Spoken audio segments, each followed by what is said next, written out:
Thank you so much for signing up for my top 5 life-changing morning habits that's gonna get you living and creating your absolute best life.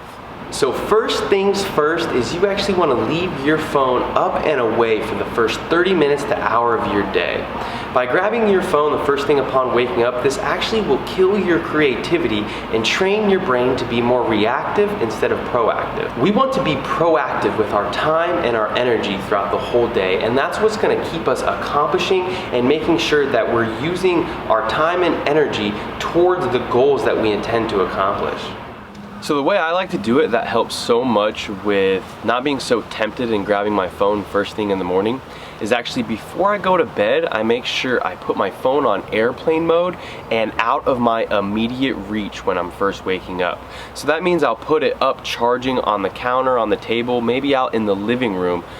So that means when I wake up in the morning, I'll just be less likely to be reactive into my environment, checking my notifications, and I'll be more proactive with my time and energy, just using that time and energy to get closer towards my goals. So a little goal that I actually like to set for myself, which I don't always accomplish every single day, but is actually to attempt to go 12 hours every single day with the phone on airplane mode, which sounds really difficult, but it's really not so bad if you put your phone on airplane mode before you go to bed, or maybe an hour before you go to bed, say at 9:30, 10 o'clock, and then you wait for the first hour to couple hours before waking up to ever turn that phone on airplane mode.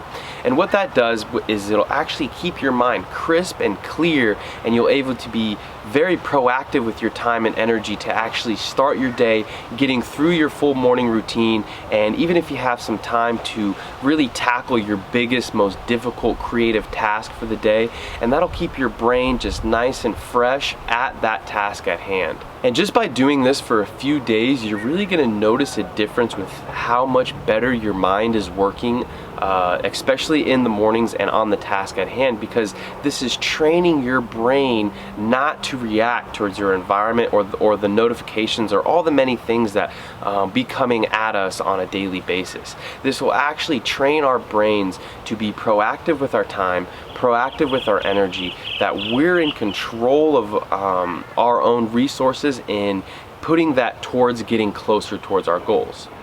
So the second life-changing morning habit that you definitely want to be doing to start your day is something to get that blood and oxygen flowing throughout your mind and flowing throughout your body by some sort of breathing and movement exercise. Even if it's just 5 minutes of breathing in nice and deep, doing a couple movements to wake up and prime that body to get you able to perform at your best throughout the day. So that morning blood flow and oxygenation routine can really be anything that you enjoy. But my personal favorite way to do it is I actually wake up and I do a couple rounds of the Wim Hof breathing. And essentially what that is about 30 to 50 consecutive deep breaths, actually as deep as I can possibly inhale, and then just letting it out. And after about 30 to 50 of those deep breaths, I let it all out and hold for as long as I can. And that's one round. And I'll usually do about 3 to 4 rounds of that. And what that does is it really just over-oxygenates every cell in your whole entire body, kind of rebalancing your whole physiology and your whole chemistry, really just activating your whole mind, your whole body, really getting you ready to perform throughout the day. And after about 3 to 4 rounds of the Wim Hof breathing, that's when I'll just go into a quick little mobility routine. One of the most important things I make sure is in there is something that's going to really open up my hips and help rebalance and align my hip and leg movement. And the next thing, I also make sure I always do a squat sit for about 60 seconds.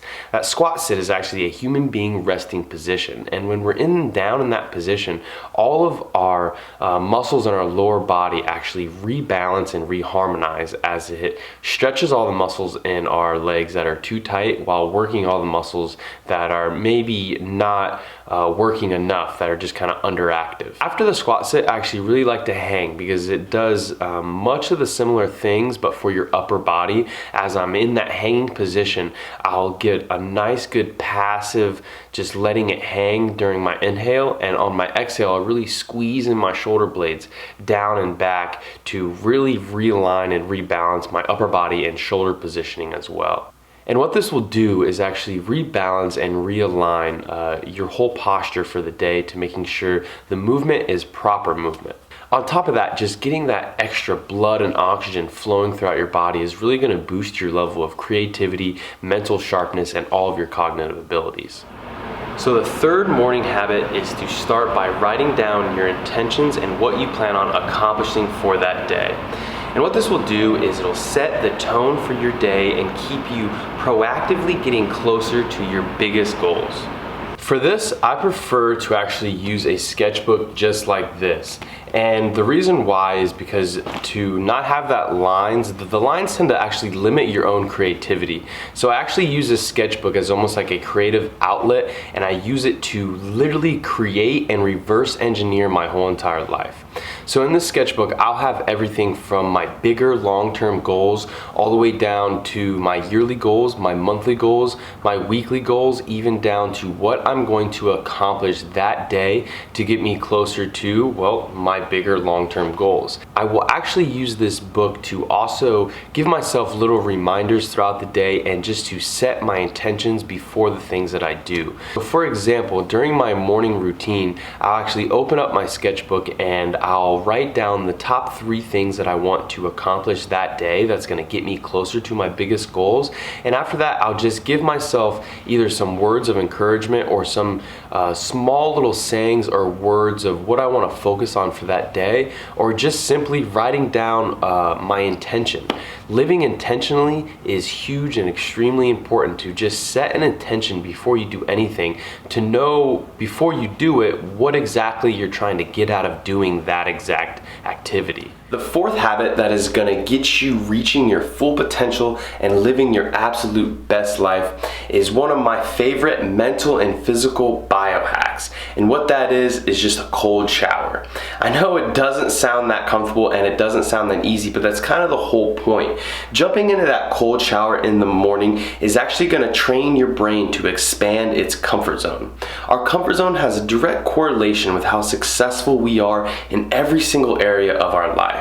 If we want to succeed, accomplish, or achieve any big goal, we must be able to step out of our comfort zone and do what is uncomfortable.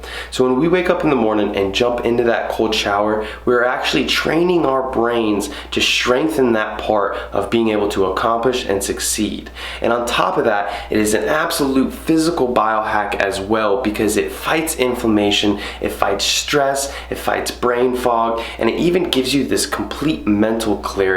We have about 60 to 100,000 miles of veins running through our whole body. And when we jump into that cold, our whole vascular system just wrings out all of that stagnant blood and replaces it with some fresh, nutritious blood that's going to leave us with some serious mental clarity and an absolute energy boost as well. Another one of the most impactful morning habits that you can do is what I like to call a super smoothie. And that is simply where I pack in as much nourishment and nutrients as I possibly can fit into one blender. And what this does is it actually just helps nourish every system in your whole entire body. Each different variety of fruit and vegetable, and even the different colors of the fruit and vegetables, actually help heal and support a different system in your body. So that's why it's so important to start your day with some of the most nourishing foods that you can possibly get to get every system in your body working and activating as best as they possibly can.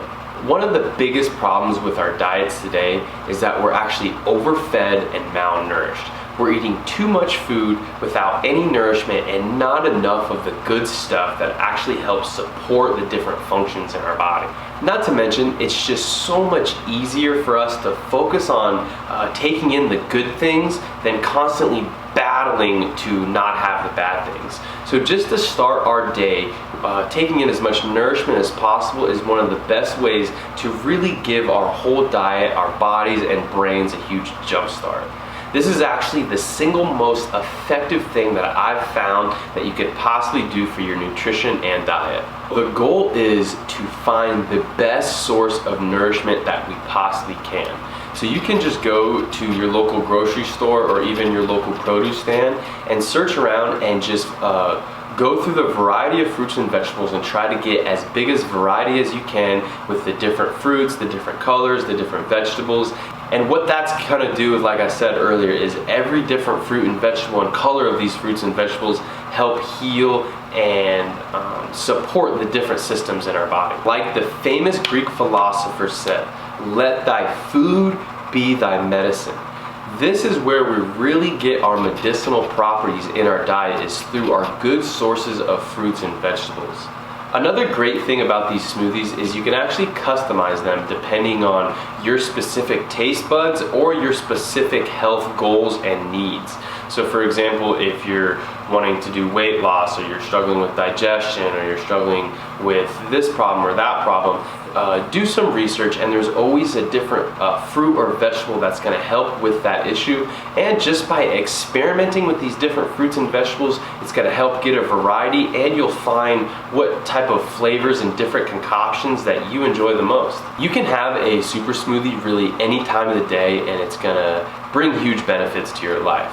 But what I found to be the absolute best time to do it is actually in the morning as your very first meal. So for your breakfast, you want to break your nighttime fast with that morning super smoothie. And it's really the best time because that's when our body is just waiting to soak up all of whatever we give it. So we want to make sure that we give it as the most nourishing possible food that we can possibly do. It's like that old saying that they say breakfast is the most important meal of the day. And I believe that's not because we need to have breakfast first thing upon waking up, but that's because that's when our body is going to take in that nourishment or whatever we take in as much as possible. So we want to make sure that our first meal of the day is loaded with the nourishment that's going to help us fuel our brains and our bodies for the rest of the day. It's actually amazing what the body can accomplish when it's not working on digesting food. So the longer that we're able to wait before we break that fast with a smoothie, the better and more benefits that we're gonna get. Because when our bodies are not working on digesting food, it instantly goes to cleaning house on all the many toxins and just working on healing and regenerating everything in our body. So if we can wait maybe a few hours after waking up, don't make yourself miserable, but wait a few hours before having that first meal, and just the benefits are gonna be compounded. A pro tip for the flavor to get these smoothies tasting pretty good: two things. One, peanut butter. Two is cinnamon. Both things are gonna really help just to kind of mask the vegetables that maybe don't taste as good, and to make sure you can really at least get the thing down.